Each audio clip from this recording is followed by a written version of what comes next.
जम्मू कश्मीर की राजधानी श्रीनगर से लगभग 135 किलोमीटर उत्तर पूर्व में स्थित यह पवित्र गुफा समुद्र तल से करीब 13,600 फीट की ऊंचाई पर स्थित है। अमरनाथ गुफा बाहर से जितनी साधारण दिखती है, भीतर से उतनी ही दिव्य है। करीब 19 मीटर अंदर तक जाती यह गुफा लगभग 16 मीटर चौड़ी है और 11 मीटर ऊंची है। तो आज हम इसी डॉक्यूमेंट्री में हम आपको अमरनाथ की अनसुनी और रहस्यमय बातें बताएंगे और यहाँ तक कैसे पहुँचा जाता है, इसकी सारी डिटेल्स भी हम आपको साझा करेंगे। यहाँ पर कई चौंकाने वाले रहस्य भी है, जिसके बारे में भी बात करेंगे। इस गुफा का सबसे बड़ा चमत्कार है कि यहाँ सदियों से अपने आप बर्फ से बनने वाला शिवलिंग है। यह कोई मूर्ति नहीं है, न ही कोई इंसान द्वारा ये बनाई जाती है। यह स्वयं पूरी तरह से प्राकृतिक तरीके से अपने आप निर्मित होती है हर साल। यह शिवलिंग आषाढ़ श्रावण की अवधि में यानी कि सावन महीने में बनना शुरू होता है। जैसे जैसे चांद बढ़ता है वैसे वैसे यह शिवलिंग का आकार भी बढ़ता है। तो श्रावण के पूर्णिमा तक इसका आकार में चरम पर होता है। इसकी हाइट तकरीबन 10 फीट से लेके कभी कभी 12 से 18 फीट तक भी पहुंच जाता है। फिर जैसे जैसे चंद्रमा घटता है, शिवलिंग भी धीरे धीरे घटने लगता है और अंत में विलुप्त हो जाता है। चमत्कार की बात तो यह है कि यह बर्फ इतनी ठोस होती है कि ये अपने आप जस की तस बनी रहती है, जबकि गुफा के अंदर की बाकी बर्फ नरम होती है और हाथ पर रखते ही वो पिघल जाती है। यहाँ पे बनने वाला जो शिवलिंग होता है वह इस तरह निर्मित होता है कि गुफा की छत से जो पानी टपकता है वो बूंद बूंद धीरे धीरे नीचे गिरता है और वो धीरे धीरे शिवलिंग का आकार लेता जाता है। वैज्ञानिक कहते हैं कि यह स्लेग्माइट फॉर्मेशन की यह प्रक्रिया है, या तो हम सामान्य भाषा में बोले तो हिमस्तंभ बनने की प्रक्रिया। फिर भी सवाल इसमें कई अनुत्तरित रहते हैं कि यह प्रक्रिया कहीं और आसपास के विस्तार में भी तो होनी चाहिए या कोई अन्य गुफाओं में भी तो होनी चाहिए। क्यों हर बार सिर्फ सावन के महीने में ही यह बनने की शुरुआत होती है और चंद्रमा बढ़ने के टाइम ही इसका साइज भी बढ़ता है और चंद्रमा घटने के टाइम इसका साइज घट जाता है। ऐसी प्रक्रिया तो एकदम अलौकिक ही है और ऊपर से इसका आकार बिल्कुल शिवलिंग जैसा ही होता है, क्योंकि ऐसी प्रक्रिया कई अन्य जगह पर भी मिलती है पर उसका आकार शिवलिंग जैसा नहीं पर एक कोण आकार का बनता है। पर यह एकमात्र ऐसी जगह है जहाँ पे शिवलिंग आकार लेता है और सावन के महीने में ही लेता है और हर साल ऐसी प्रक्रिया होती है। इसका टाइमिंग आगे पीछे भी नहीं होता। साथ ही साथ यह भी आश्चर्यजनक बात है कि यह गुफा जब खोली जाती है, श्रद्धालुओं जब हजारों की तादाद में इस गुफा के अंदर भीड़ जमा कर लेते हैं तो कई बार गुफा का तापमान 0 डिग्री से ऊपर पहुंच जाता है। तो फिर भी यह शिवलिंग पिघलता नहीं है, अपना आकार बढ़ाता ही रहता है, जबकि अन्य बर्फ धीरे धीरे नरम पड़ने लगती है। जैसे जैसे पूर्णिमा आती है शिवलिंग अपने पूर्ण आकार में आ जाता है और अमावस्या के बाद धीरे धीरे छोटा हो जाता है। आखिर इस गुफा में ऐसा क्या है जो हर साल यहाँ बर्फ अपने आप एक शिवलिंग बना लेता है, जो किसी मानवीय हस्तक्षेप के बिना आकार लेता है, बढ़ता है, फिर लुप्त हो जाता है। यह कोई प्राकृतिक चमत्कार है? यह इलाका साल के ज्यादातर महीने इंसानी पहुंच से बाहर रहती है, बर्फ से ढका रहता है और अमरनाथ की यह गुफा साल में केवल 2 महीने के लिए ही खुलती है और बाकी के 10 महीने यह बंद रहती है। लेकिन जब यह 10 महीने के लिए बंद होती है तो गुफा के अंदर ऐसा क्या होता है कि वहाँ इंसान का जाना मना हो जाता है। गुफा में सिर्फ शिवलिंग ही विशिष्ट नहीं है, बल्कि अन्य कई बातें आश्चर्य से भरी हुई है। यहाँ सिर्फ एक साधारण गुफा नहीं बल्कि रहस्य से जुड़ी हजारों वर्षों की आस्था और श्रद्धा का एक अद्भुत रचना है।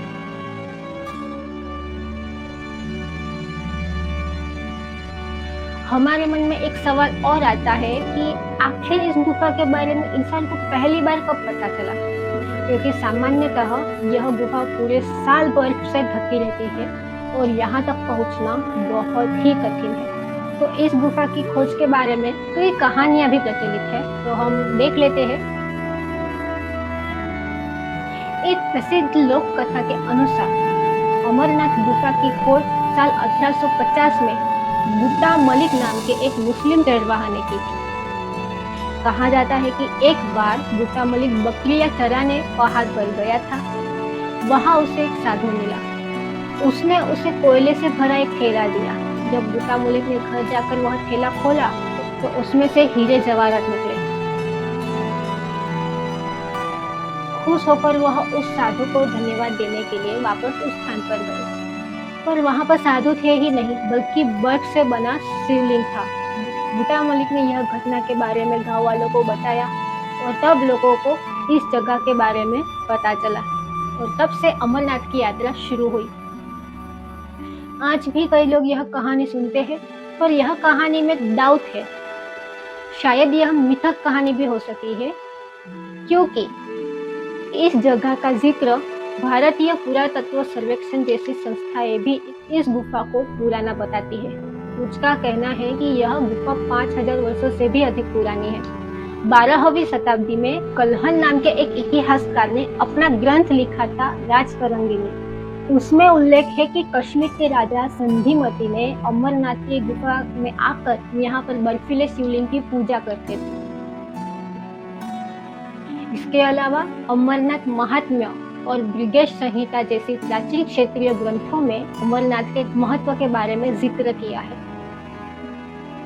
नीलमत पुराण में भी अमरनाथ गुफा का वर्णन मिलता है, यानी कि यह स्थान महाभारत काल के पूर्व से जिक्र में आता रहा है और एक पौराणिक कथा भी है जिसमें इस स्थान का जिक्र मिलता है। इस कथा में ऐसा वर्णन किया गया है कि इसी स्थान पर शिवजी माता पार्वती जी को कथा सुनाना चाहते थे। यह अमर कथा थी जो किसी भी जीव को अमर बना सकती थी।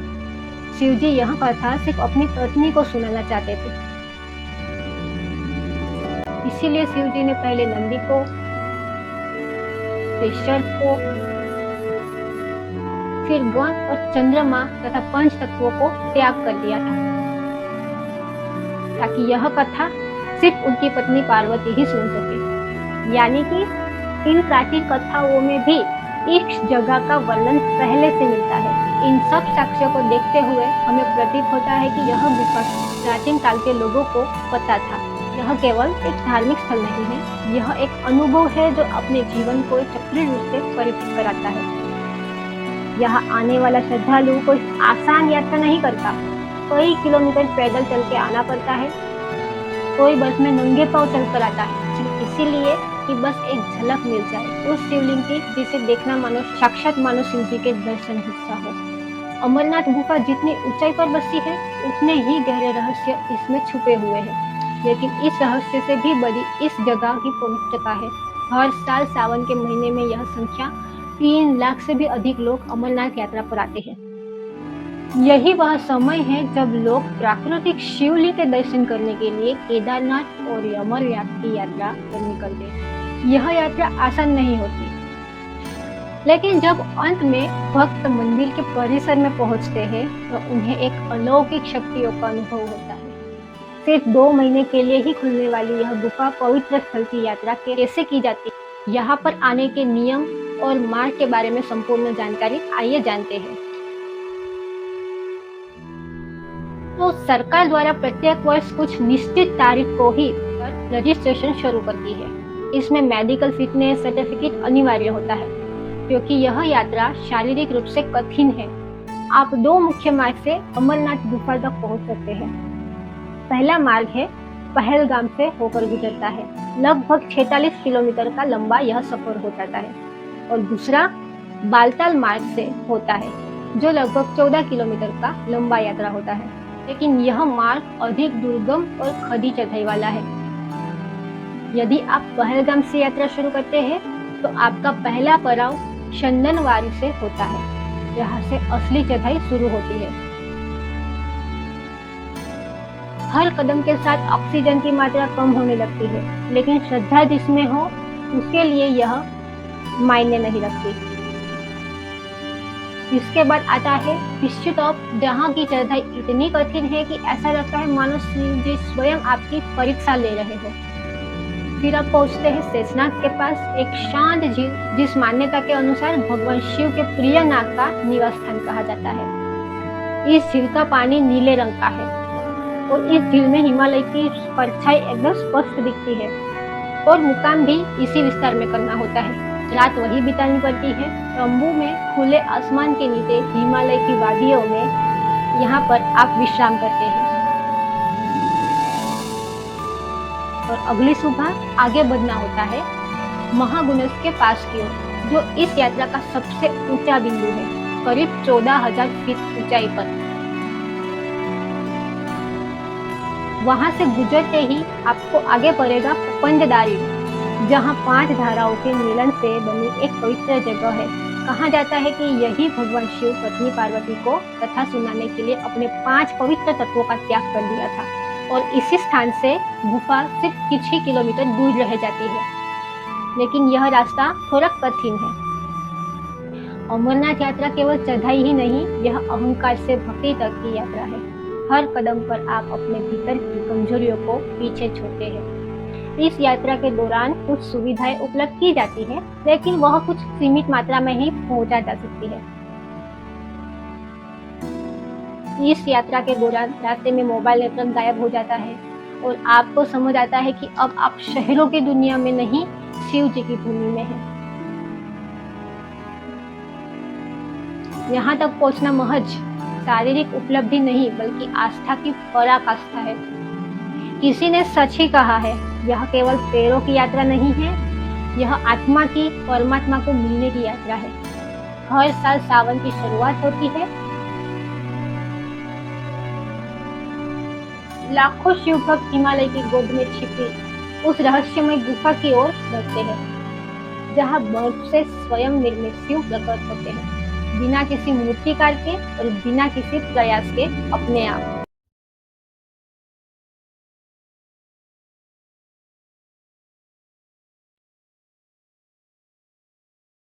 लेकिन एक बात और दोस्तों, इस तीर्थ भूमि पर भी आतंकवादियों ने कई बार हमले किए हैं। अभी तक के तकरीबन 14 से अधिक बार आतंकवादियों के हमले यहाँ पर हो चुके हैं। इस तीर्थ भूमि पर सबसे पहला हमला 1993 में हुआ था। इन हमलों में से एक तारीख ऐसी भी है जिसे पूरे देश को झकझोर दिया था। साल 1 अगस्त 2000। उस रात श्रद्धालु अपने तंबुओं में विश्राम कर रहे थे, तभी आतंकवादियों ने अंधाधुंध गोलियां बरसाई और 32 मासूम श्रद्धालुओं को मार दिया। वह दिन अमर यात्रा के इतिहास का सबसे काला अध्याय गिना जाता है। फिर वर्ष 2017 आता है, तब भी आतंकवादियों ने श्रद्धालुओं की एक बस को निशाना बनाया और उस हमले में 8 श्रद्धालु मारे गए। लेकिन यात्रियों ने दुखद समय के दौरान भी यह कहा कि हम फिर आएंगे बाबा के दरबार में, चाहे कुछ भी हो जाए। हर साल आतंकवादियों की ओर से यात्रा रोकने की धमकी आती है और वह कोशिश होती है, पर इन सब के बावजूद श्रद्धालुओं की संख्या कम नहीं होती, बल्कि हर साल और बढ़ती जाती है। इस यात्रा धाम की सुरक्षा के लिए सेना, पैरामिलिट्री फोर्स और पुलिस सुरक्षा एजेंसियां 24 घंटे तैनात रहती है। इन सब मिलकर यह यात्रा को सुरक्षित बनाते हैं। जगह जगह check post, dog squad, CCTV cameras और ड्रोन लगाए जाते हैं।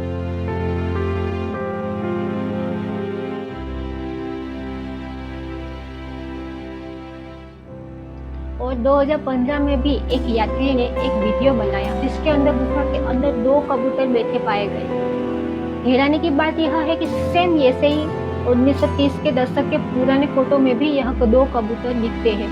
तो आश्चर्य तो ये करता है कि इतने बर्फीले विस्तार में वहां पर ये कबूतर के जोड़े क्या कर रहे हैं, कैसे आए, और वो भी जिंदा सर्वाइव भी कर लेते हैं। ये तो असंभव सा ही लगता है। यानी इस वह वैज्ञानिक के लिए भी रोचक पहेली है। एक शख्स ने गुफा की इस सच्चाई को जानने के लिए इस गुफा के बंद होने से पहले इसके अंदर सीसीटीवी कैमरे फिट करे थे। उस कैमरे में उन्होंने देखा, वो भी एक आश्चर्य करने वाली बात थी।